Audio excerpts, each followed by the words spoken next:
नमस्कार दोस्तों, क्या आपने सुना कि कोविड-19 फिर से वापस आ गया है? जी हां, एक बार फिर कोरोना वायरस का नया वेरिएंट भारत में दस्तक दे चुका है। क्या यह पहले से ज्यादा खतरनाक है? क्या हमें फिर से लॉकडाउन का सामना करना पड़ेगा? क्या वैक्सीन काम करेगी या हमें नई वैक्सीन की जरूरत होगी? इन सभी सवालों के जवाब हम आज इस वीडियो में विस्तार से जानेंगे, तो वीडियो को अंत तक जरूर देखिएगा। भारत में जिस नए वेरिएंट की पहचान हुई है उसका नाम है JN.1। यह ओमिक्रॉन के परिवार से संबंधित है और WHO ने इसे एक वेरिएंट ऑफ इंटरेस्ट घोषित किया है। इस वेरिएंट की पहचान सबसे पहले दिसंबर 2023 में सिंगापुर और अमेरिका में हुई थी।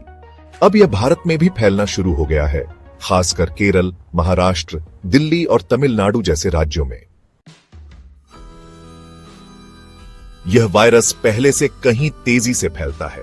इसके स्पाइक प्रोटीन में नया म्यूटेशन है, जिससे यह शरीर की इम्यूनिटी को बाईपास कर सकता है। जो लोग पहले कोविड से संक्रमित हो चुके हैं या जिन्हें वैक्सीन लगी है, वो भी इसकी चपेट में आ सकते हैं। फिलहाल वैज्ञानिकों के अनुसार JN.1 की संक्रमण की रफ्तार ज्यादा है, लेकिन इसके कारण गंभीर बीमारी या मौत का खतरा अभी तक कम पाया गया है।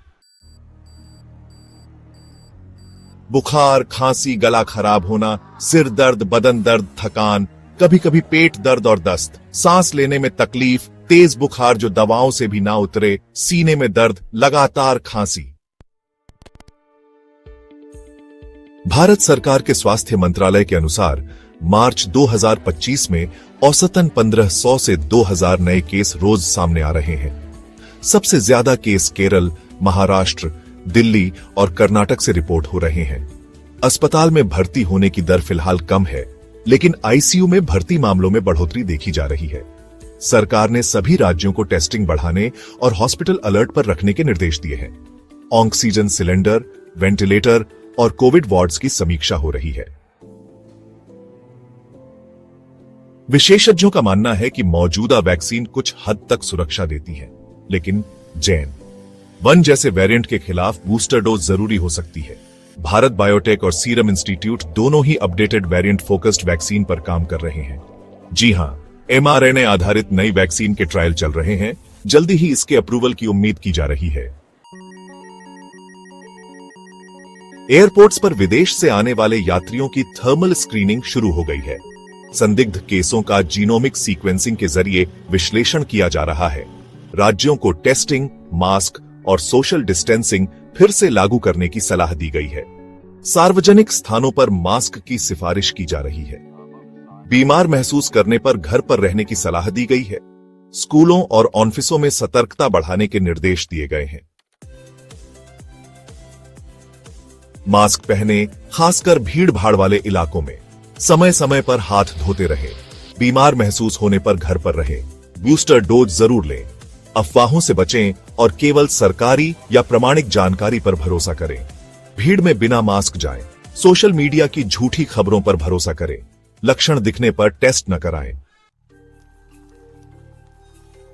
ICMR और WHO दोनों ने कहा है कि यह वेरिएंट फिलहाल बहुत ज्यादा खतरनाक नहीं है, लेकिन इग्नोर नहीं किया जा सकता।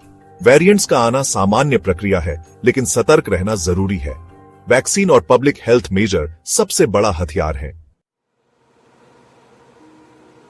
सरकार अभी लॉकडाउन के पक्ष में नहीं है, लेकिन अगर मामले बहुत तेजी से बढ़े और हॉस्पिटल पर दबाव पड़ा तो माइक्रो कंटेनमेंट जोन बनाए जा सकते हैं। फिलहाल फोकस है टेस्टिंग, ट्रैकिंग और वैक्सीनेशन पर।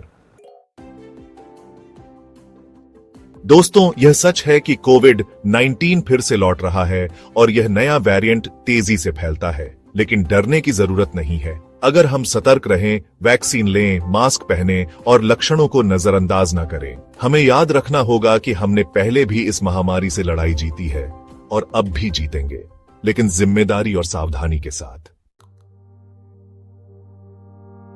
अगर आपको यह वीडियो जानकारीपूर्ण लगी हो तो इसे लाइक और शेयर जरूर करें, ताकि और लोग भी सतर्क हो सकें।